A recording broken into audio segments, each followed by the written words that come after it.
नमस्कार दोस्तों, मैं आज आपके लिए लेकर आया हूं रावी नदी।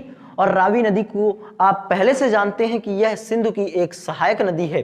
तो दोस्तों हम बात करते हैं कि रावी नदी का विवरण क्या है। आखिरकार रावी को हम लोग ऋग्वैदिक कालीन परशुनी नदी के नाम से जानते हैं और इसके साथ साथ इसे लाहौर नदी भी कहा जाता है। रावी भादल और हाथगिरी धाराओं के मिलने से बनती है बेटा। मिलने से भादल और हाथगिरी धारा जब मिल जाती हैं तो फिर रावी नदी बन जाती है।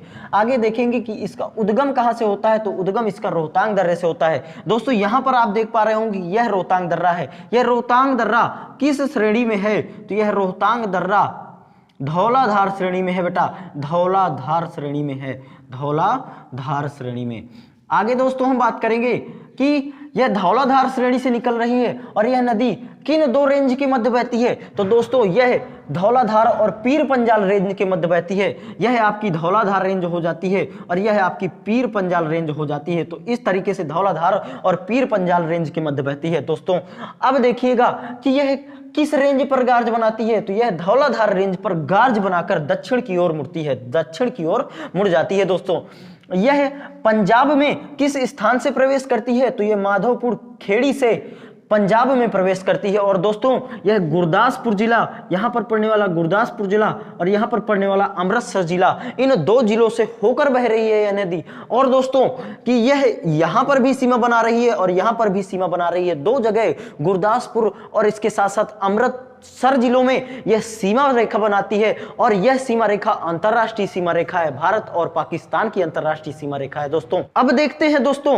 कि यह चिनाब नदी में कहां पर मिलती है, तो यह चिनाब नदी में रंगपुर के कुछ ऊपर, या फिर कहें कि झांग जिले की सीमा पर, या फिर कहें कि अहमदपुर सियाल स्थान के दक्षिण में यह जाकर चिनाब नदी में मिल जाती है। यह यहां पर चिनाब में मिलाते हैं इसको, तो यह रावी नदी यहां पर आकर इस चिनाब नदी में आकर मिल जाती है। तो दोस्तों हमने क्या सीखा कि यह दो राज्यों से होकर बह रही है, पहली हिमाचल प्रदेश और दूसरी पंजाब राज्य से होकर बह रही है। पंजाब के दो जिलों से होकर बह रही है, गुरदासपुर और इसके साथ साथ अमृतसर जिलों से होकर बह रही है। दोस्तों ये पंचनद में सबसे छोटी नदी है। जो भी पंचनद आपको बताया गया था, कल के लेक्चर में बताया गया था कि झेलम, चिनाब, रावी, ब्यास और सतलुज, इनके मिलन को पंचनद कहते हैं। और यह पंचनद मीठनकोट नामक स्थान पर मिलता है सिंधु नदी में जाकर।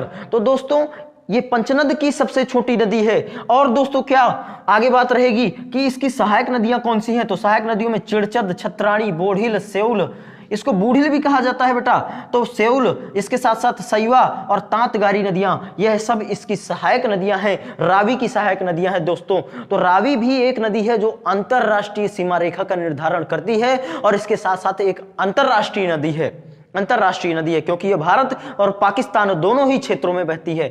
दोस्तों इसे लाहौर नदी कहने का तात्पर्य क्या है कि लाहौर शहर जो है पाकिस्तान का प्रसिद्ध शहर, वो इसी के पूर्वी तट पर पड़ता है, इसीलिए इसको लाहौर नदी के नाम से भी जाना जाता है। दोस्तों तो हम लोगों ने इतना डिस्कशन कर लिया है और आप योग्य इंस्टीट्यूट के चैनल को लाइक करते चलें, शेयर करते चलें, सब्सक्राइब करते चलें, जिससे आने वाले समय में हम लोग धीरे धीरे करके पूरे के पूरे लेक्चर्स को कवर करेंगे और इससे एक हौसला बुलंद हो जाता है कि हम लोग अब इस अपनी मंजिल को अचीव करके रहेंगे।